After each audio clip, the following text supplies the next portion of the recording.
Olá, eu sou a Carolina Braga, sou psicóloga e hoje a gente vai conversar sobre inteligência e funções executivas. Tô fazendo uma série de vídeos aqui falando sobre as dúvidas que o pessoal tem deixado nos comentários. E aí no vídeo de inteligência, muita gente perguntou quais são os 10 tipos de inteligência que eu falei, o que isso tem a ver com funções executivas. Então a gente vai tirar todas essas dúvidas agora. Antes da gente começar, quero te convidar a se inscrever aqui no canal, pra gente poder compartilhar o máximo de informações, porque aí se você ativa o sininho, toda vez que tem vídeo novo, você vai ficar sabendo.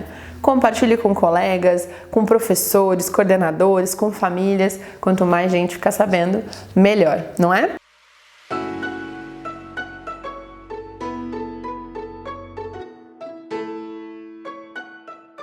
É importante a gente entender que dentro da questão da inteligência, a gente tem várias abordagens teóricas, ok? Então tem as inteligências múltiplas do Gardner, tem outros autores que vão trazer outros tipos de inteligência. Eu tô fazendo uma decisão, assim, uma escolha daquilo que eu acho que faz mais sentido, considerando os testes de inteligência que a gente usa aí dentro da neuropsicologia, que é da onde eu falo. Então, isso não exclui outras possibilidades, tá? Eu tô dizendo só daquilo que eu costumo aplicar e usar dentro do meu trabalho. Então, a primeira coisa que a gente tem que pensar é que inteligência tem a ver com a capacidade que eu tenho de me adaptar, não é? O ser humano veio se adaptando aí todos esses anos ao longo da evolução. E quem se adaptou, os animais que foram se adaptando, conseguiram sobreviver, certo? Então, o conceito de inteligência tem a ver com se adaptar, com conseguir resolver problemas, não necessariamente com memorização.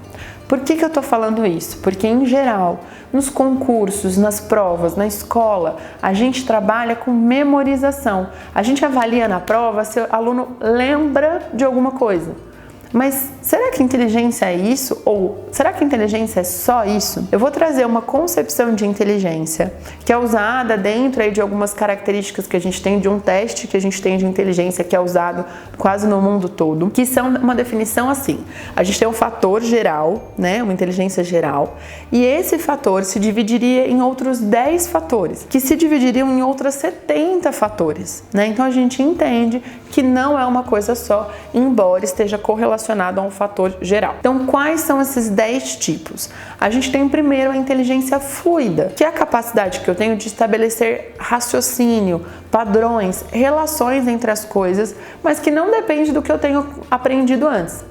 Então a gente brinca assim que testes de inteligência fluida são testes que eu posso aplicar aqui e lá no Japão e eu vou ter um resultado parecido, porque não depende do repertório cultural. Então, sei lá, tem formas geométricas, elas seguem uma determinada ordem e aí eu vejo o que está faltando nessa ordem. Então eu vou estabelecer um padrão, uma relação entre as coisas. E não é uma coisa, por exemplo, ordenar animais, porque ordenar animais já envolve uma inteligência cristalizada. O que é isso? Uma inteligência que depende da minha experiência cultural, da minha escolarização. Então eu tenho que ter tido contato com aqueles animais, eu tenho que entender que é uma categoria chamada animais. Então eu dependo do que eu já vivi, ok? Então, inteligência fluida e inteligência cristalizada. Além disso, a memória também é considerada um fator de inteligência relacionado a essa inteligência geral.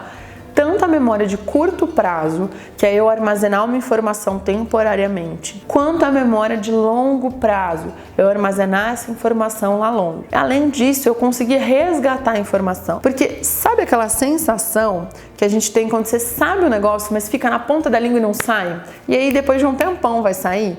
Então, isso tem a ver com uma dificuldade no resgate da informação, que a gente vai conversar já dentro das funções executivas.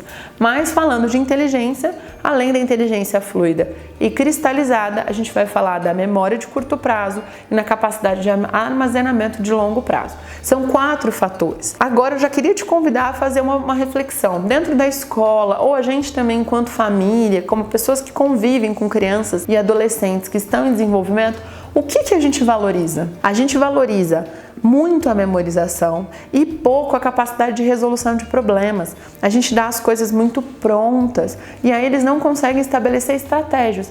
Ou então, a capacidade de resolver problemas a gente considera como esperteza, malandragem, com uma característica negativa. E não é por aí. Outras duas habilidades envolvidas na inteligência, a leitura, então isso é considerado como um aspecto da inteligência, e as habilidades matemáticas. Não é só fazer a conta e saber a raiz quadrada, mas é a noção de número, de quantidade, toda essa ordenação, sequenciação, isso são habilidades dentro da matemática. Além disso, a gente tem mais duas: processamento visual e processamento auditivo, considerado dentro dessas 10 habilidades de inteligência. Então, a capacidade que eu tenho de perceber figuras, de perceber aspectos visuais, e a capacidade que eu tenho de perceber aspectos auditivos, integrar essas informações. E aí, por fim, eu tenho mais duas que são relacionadas a tempo. Eu tenho a velocidade de processamento, que é o tempo que eu demoro para dar uma resposta automática, então é um tempo de reação. E eu tenho a rapidez de decisão, que é diferente. A rapidez de decisão, ela depende um pouco mais de um processo mais consciente, de eu parar para pensar e planejar aquilo que eu vou fazer. Então a gente tem a inteligência cristalizada, a fluida, a memória de curto prazo, armazenamento de longo prazo, leitura, matemática, processamento visual, processamento auditivo, a rapidez de decisão e a velocidade de processamento. Isso tudo junto, se eu tenho isso tudo equilibrado, eu consigo ter uma inteligência geral preservada. Então, a gente precisa sim oferecer repertório e estimulação para as crianças nessas 10 habilidades. E aí entra um aspecto importante também do desenvolvimento que eu gosto sempre de reforçar aqui. Olha como brincar ajuda a gente a desenvolver habilidades muito amplas. Quando eu estou brincando, eu tenho que perceber o ambiente visual e auditivamente, e muitas vezes de forma integrada. Às vezes envolve habilidades matemáticas como contagem, envolve achar um raciocínio, estabelecer uma estratégia, envolve memória, porque eu tenho que lembrar das regras, eu tenho que acessar essas regras durante a brincadeira. Por isso que a estimulação ela precisa ser ampla e não às vezes focada no conteúdo apenas. Agora, o que isso tem a ver com funções executivas? Quem já viu o vídeo aqui sabe que eu sou fã de carteirinha das funções executivas. Por quê? Porque não basta eu ter a inteligência, eu tenho que saber usar essas habilidades que eu trouxe aqui para vocês de inteligência em determinadas situações. Não adianta eu ser rápido, mas eu não conseguir usar essa velocidade quando necessário. Então as funções executivas estariam relacionadas a isso, a conseguir orquestrar, comandar essas habilidades que eu tenho lá. Então, a gente tem várias funções executivas, dá para ficar umas 2 horas falando disso aqui, mas eu vou simplificar. Vou trazer também uma abordagem teórica que fala de 3 principais e que a partir dessas 3, outras funções executivas seriam desenvolvidas. Então, a primeira delas é o controle inibitório, a capacidade que eu tenho de inibir o impulso, de pensar antes de agir. Não adianta eu ser rápido e dar a resposta errada, não é? Então, por isso que o controle inibitório é muito importante. Depois, a gente tem a memória operacional, que essa é a memória que organiza e resgata as memórias. Lembra aquele exemplo que eu dei da gente ficar com a sensação de que sabe, mas não está conseguindo acessar? Que a gente chama, está na ponta da língua, mas eu não consigo achar onde está. Isso tem a ver com memória operacional. A informação está guardada, mas você não está achando aonde ela está guardada. A memória operacional é quem faz isso, tanto na hora de resgatar a informação, quanto na hora de guardar a informação. É ela que vai organizar, manipular essa memória e dizer onde ela vai ser guardada. Então, ela é muito importante. E por último, a flexibilidade cognitiva. Eu ser capaz de alternar entre regras dependendo da situação.